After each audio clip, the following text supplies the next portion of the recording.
अनाया छत से नीचे आई तो उसके हाथ अभी भी कांप रहे थे। दिल में डर भी था और किसी के साथ होने की हल्की सी उम्मीद भी।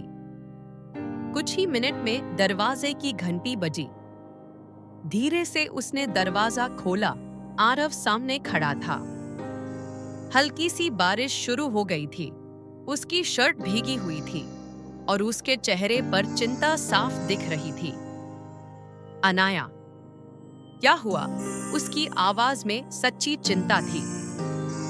अनाया चाहकर भी जवाब नहीं दे पाई। बस उसकी आंखों से आंसू बहने लगे, बिना आवाज के, लेकिन बहुत गहरे। आरव ने तुरंत आगे बढ़कर बहुत संभलते हुए पूछा, रो क्यों रही हो? बताओ मुझे। ये सुनते ही अनाया खुद को रोक नहीं पाई। पहली बार उसने किसी के सामने अपने दर्द को खुलकर गिरने दिया। अनाया सोफे पर बैठी और आरव उसके बिल्कुल पास बैठा। उसकी आंखों में वही दर्द था जो एक दोस्त का होता है, जो सच में समझता है।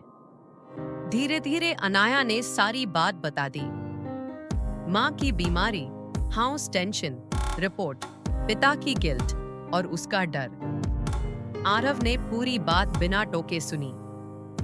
फिर बहुत धीमी आवाज में बोला, तुम कितनी अकेली हो ये सब झेलते हुए। पहली बार समझ आया। अनाया फिर रो पड़ी। उसने कहा, मैं बस चाहती हूँ कि माँ ठीक हो जाए, पर मैं खुद भी अंदर से खाली हो चुकी हूँ। आरव ने धीरे से उसकी हथेलियां पकड़ ली, एकदम नरमी से, जैसे कह रहा हो, मैं हूं यहाँ। थोड़ी देर बाद घर में एकदम सन्नाटा था। बारिश की बूंदों की आवाज और दोनों की धीमी सांसें ही सुनाई दे रही थी।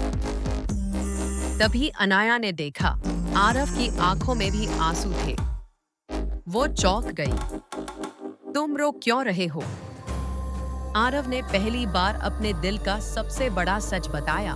तुम्हें पता है अनाया, जिस रात मेरी मंगेतर का एक्सीडेंट हुआ, वो भी मुझसे मिलने आ रही थी और मैं ही था जिसने उसे बुलाया था। अनाया का दिल रुक सा गया। ये वही गिल्ट था जो इंसान को अंदर से मार देता है। आरव आगे बोला, तभी से मुझे लगता है कि जिसे भी मैं अपने करीब लाता हूँ, वो मुझसे दूर चला जाता है। एक पल को दोनों के दर्द आपस में मिल गए। दो टूटे हर दिन एक ही कमरे में अपना बोझ उतार रहे थे। अनाया ने आगे बढ़कर आरव के कंधे पर हाथ रखा। उसने कहा, तुमने उसे बुलाया, इसका मतलब ये नहीं कि उसकी मौत तुम्हारी वजह से हुई। कुछ चीजें हमारे बस में नहीं होती। आरव की आंखें भर आईं। वो फुसफुसाया, क्या मैं भी कभी ठीक हो पाऊंगा? अनाया ने बहुत नरमी से कहा, शायद हम दोनों एक दूसरे को ठीक कर सकते हैं। ये पहली बार था जब दोनों ने इतनी सच्चाई से एक दूसरे के दर्द को छुआ था। वो रात किसी प्यार का वादा नहीं थी, किसी रिश्ते का इकरार नहीं थी। बस दो टूटे हुए दिलों का एक दूसरे के लिए सहारा बनना था। रात के 1 बजे आरव ने उठकर जाने की कोशिश की। अनाया बोली, धन्यवाद। आज अगर तुम नहीं आते तो शायद मैं टूट जाती। आरव रुक गया। उसकी आंखें नरम हो गईं।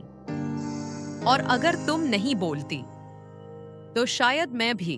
वो दोनों कुछ सेकंड एक दूसरे को देखते रहे। वो नजरों की खामोशी किसी भी शब्द से गहरी थी और उसी खामोशी के बीच कुछ नया शुरू हुआ। बहुत हल्का, बहुत नाजुक, पर बहुत सच्चा। जब आरव दरवाजे से बाहर निकला, अनाया का दिल पहली बार हल्का महसूस हुआ और आरव का दिल कई महीनों बाद धड़का था। लेकिन उन्हें नहीं पता था, आने वाले एपिसोड्स में यहीं से उनके रिश्ते की सबसे बड़ी परीक्षा शुरू होगी। क्योंकि जिंदगी कभी भी इतनी आसानी से किसी को खुश रहने नहीं देती।